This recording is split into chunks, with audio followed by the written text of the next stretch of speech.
Video का अंत तक देखें और लाइक और सब्सक्राइब जरूर कीजिए।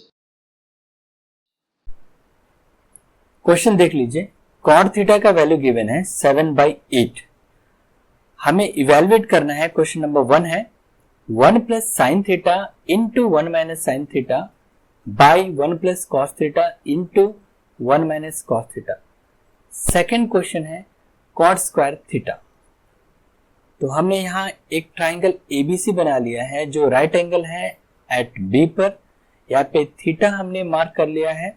अब सॉल्यूशन स्टार्ट करते हैं। तो कॉट थीटा इक्वल टू 7/8 है, यानी कॉट का रेशियो होता है बेस बाई परपेंडिकुलर यानी A B by B C. So A B का आंसर यहाँ देख सकते हैं, ए बी न्यूमरेटर में है तो ए बी का आंसर आ जाएगा 7K। उसी तरह डिनोमिनेटर में BC है और यहाँ पे 8 है तो BC का आंसर आ जाएगा 8K। चलिए मार्क कर लेते हैं। देख सकते हैं मार्क कर लिया है AB का वैल्यू और BC का वैल्यू भी मार्क कर लिया है। अब हमें पता करना है AC का वैल्यू। हम इस राइट एंगल ट्राइंगल में पाइथागोरस थ्योरम अप्लाई करेंगे और AC का वैल्यू जो है पता करेंगे। तो in right angle triangle ABC by Pythagoras theorem हम लिख सकते हैं AC square equal to AB square plus BC square. अब AB और BC का वैल्यू जैसे कि हमें पता है, अब उसे हम पुट कर लेंगे। तो AC स्क्वायर इक्वल टू हो जाएगा 7K whole square plus 8K whole square. अब स्क्वायर हम इन दोनों का पता करेंगे तो नेक्स्ट स्टेप होगा AC square equal to 49K square plus 64K square. अब इन दोनों को ऐड कर लेंगे तो AC स्क्वायर इक्वल टू आ जाएगा 113K square. So AC equal to होगा square root 113K square. AC equal to हो जाएगा स्क्वायर रूट 113K। चलिए AC का वैल्यू हम लिख लेते हैं यहाँ पे। तो AC का वैल्यू हमें मिला है स्क्वायर रूट 113K। तो इस ट्राइंगल ABC में हमें तीनों साइड्स का आंसर मिल चुका है। तो अब हम रेशियो पता करेंगे। तो साइन थीटा इक्वल टू आप जानते हैं कि परपेंडिकुलर बाई हाइपोटेन्यूज होता है। तो यहाँ पे परपेंडिकुलर है BC, हाइपोटेन्यूज है AC। अब BC का वैल्यू रख लीजिए तो 8K आ जाएगा। AC का वैल्यू रखेंगे तो स्क्वायर रूट 113K हो जाएगा। यहाँ K कैंसिल हो जाएगा तो आंसर आएगा 8 बाई स्क्वायर रूट 113। इसी तरह कॉस थीटा का वैल्यू बेस बाई हाइपोटेन्यूज यानी AB बाई AC। तो AB का वैल्यू है 7K तो हमने रख लिया है और AC का वैल्यू स्क्वायर रूट 113K। तो K कैंसिल यहाँ हो जाएगा तो 7 बाई स्क्वायर रूट 113। तो हम क्वेश्चन नंबर 1 लिखेंगे यहाँ पे। ये A प्लस बी और A माइनस बी के फॉर्म में है। A plus B into A minus B जैसे हम जानते हैं कि A square minus B square होता है तो हम इसे उस फॉर्म में कन्वर्ट कर लेंगे। तो नेक्स्ट स्टेप आएगा 1 minus sine square theta by 1 minus cos square theta. तो हम यहाँ साइन थीटा और कॉस थीटा का वैल्यू पुट कर लेंगे। तो नेक्स्ट स्टेप होगा 1 minus 8 by square root 113 whole square. उसी तरह यहाँ पे भी लिख लेंगे। अब स्क्वायर करेंगे तो नेक्स्ट स्टेप आएगा 1 माइनस 64 बाई 113, 1 माइनस 49 बाई 113। अब इसे सॉल्व करेंगे तो आंसर मिलेगा हमें ये। हम यहाँ न्यूमरेटर सॉल्व कर लेंगे तो नेक्स्ट स्टेप आएगा 49 बाई 113 बाई 64 बाई 113। तो इसे लिख सकते हैं हम 49 बाई 113 इंटू 113 बाई 64। तो ये 113 डिवाइड हो जाएगा तो आंसर हमें मिलेगा 49 by 64। Second question cot theta हम जानते हैं कि 7/8 है। तो कॉट स्क्वायर थीटा आ जाएगा 7/8 होल स्क्वायर। स्क्वायर कर लीजिए तो आंसर हमें मिलेगा 49 बाई 64। क्वेश्चन देख लीजिए। यहाँ पे 3 कॉट A इक्वल टू 4 है। तो हमें चेक करना है कि 1 minus tan square A by 1 plus tan square A equal to cos square A minus sine square A है या नहीं, उसे हमें चेक करना है। तो हमने यहाँ फिगर ड्रॉ कर लिया है और ए को भी मार्क कर लिया है। कॉट ए इक्वल टू यहाँ पे आ जाएगा 4/3 और कॉट का रेशियो होता है बेस बाई परपेंडिकुलर, तो यहाँ बेस ए बी है और परपेंडिकुलर बी सी है, तो हमने यहाँ लिख लिया है। अब ए बी का वैल्यू आ जाएगा 4k, जैसे कि देख सकते हैं न्यूमरेटर में ए बी है और 4 भी न्यूमरेटर में है, उसी तरह बी सी डिनोमिनेटर में और 3 भी डिनोमिनेटर में है, तो बी सी का आंसर आ जाएगा 3k।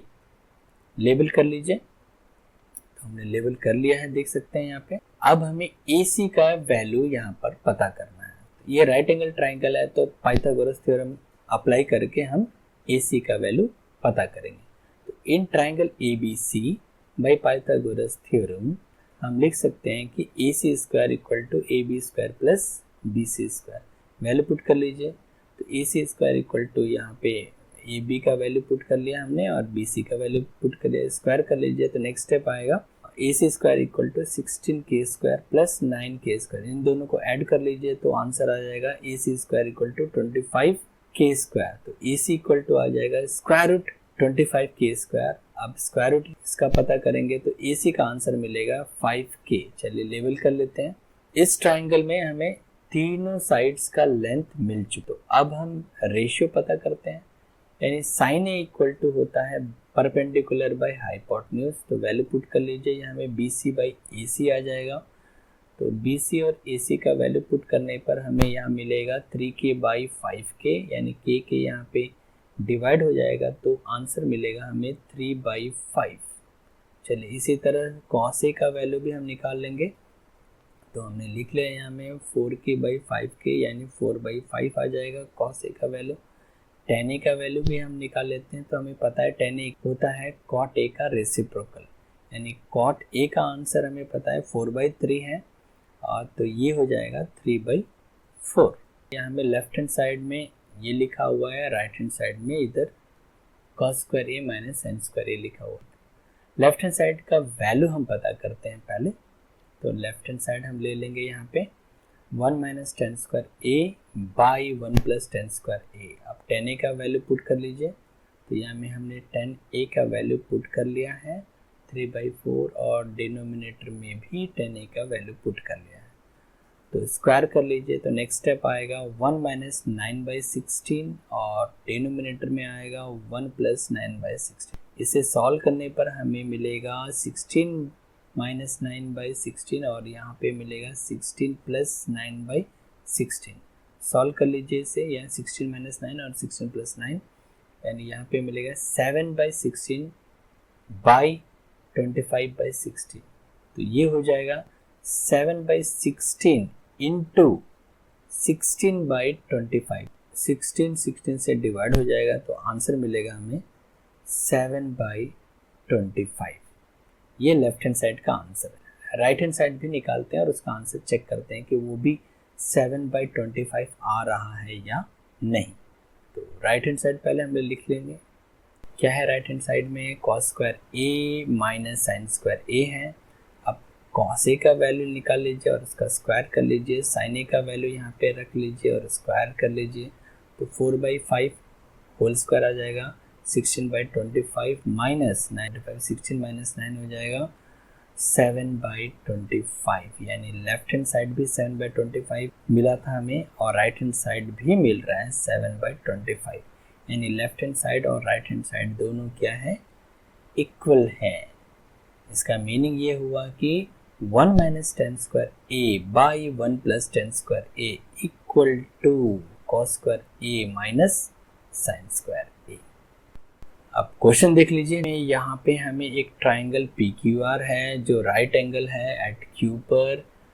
PR प्लस QR का वैल्यू है 25 और PQ का आंसर है 5 सेंटीमीटर। हमें वैल्यू पता करना है, डिटरमाइन करना है sin P का वैल्यू, cos P का वैल्यू और tan P का वैल्यू। तो चलिए यहाँ पे पहले हमने फिगर बना लिया है और मार्क कर लिया है कि Q यहाँ पे राइट एंगल है और एंगल P को भी हमने मार्क कर लिया है। यहाँ पे हम PR का वैल्यू हमें पता नहीं है, तो PR का वैल्यू यहाँ पे हम ले लेते हैं x सेंटीमीटर और उसी तरह QR का वैल्यू भी हमें पता नहीं है, तो वो भी हम ले लेते हैं y सेंटीमीटर। चलिए लेबल कर लेंगे यहाँ पे हम पी आर का वैल्यू x और क्यू आर का वैल्यू y, दोनों का यूनिट सेंटीमीटर में है और पी क्यू का वैल्यू गिवन है 5 सेंटीमीटर, तो चलिए उसे भी लेबल कर लेते हैं। तो ये लेबल कर लिया हमने। यहाँ पे P R plus Q are given है 25 सेंटीमीटर। अब यहाँ पे पी आर के प्लेस में हम लिख सकते हैं x, क्योंकि पी आर को x लिया है, प्लस y इक्वल टू 25। ये हो जाएगा इक्वेशन 1।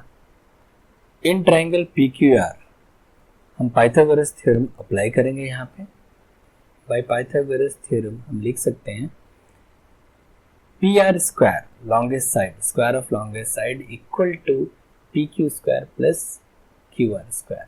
वैल्यू यहाँ पे पुट करेंगे हम, तो एक्स स्क्वायर इक्वल टू हो जाएगा 5 स्क्वायर प्लस वाई स्क्वायर। यहाँ में 5 स्क्वायर का आंसर हमने लिख लिया है 25, तो X square equal to 25 plus Y square हो जाएगा। अब इस वाई स्क्वायर को लेफ्ट हैंड साइड लेके आ जाइए, तो नेक्स्ट स्टेप होगा X square minus Y square equal to 25। तो A square minus B square का यहाँ में आइडेंटिटी यूज करेंगे, तो x plus Y into X minus Y equal to 25 हो जाएगा। अब x प्लस वाई का हमें वैल्यू पता है, तो चलिए उसे हम यहाँ पे रख लेंगे। तो x प्लस वाई का वैल्यू यहाँ पे रख लेते हैं हम, 25 आ जाएगा into X minus Y equal to 25। ये नेक्स्ट स्टेप होगा x minus Y equal to 25/25, और 25/25 हम जानते हैं होता है 1। तो इसे हम इक्वेशन 2 ले लेंगे। इक्वेशन 1 हमें पता है और इक्वेशन 2 भी हमें पता है, इन दोनों को सॉल्व करते हैं। सो यहाँ पे प्लस वाई माइनस वाई 0 हो जाएगा, x प्लस एक्स 2x आ जाएगा equal to 25 plus 1 26। So x का आंसर आ जाएगा 26/2, यानी x इक्वल टू 13। चलिए x का आंसर मिल चुका है। सो इस x का आंसर को हम पुट करेंगे इक्वेशन 1 में, तब हमें मिलेगा 13 प्लस वाई इक्वल टू 25, यानी y इक्वल टू आ जाएगा 25 माइनस 13, यानी y का आंसर मिलेगा 12।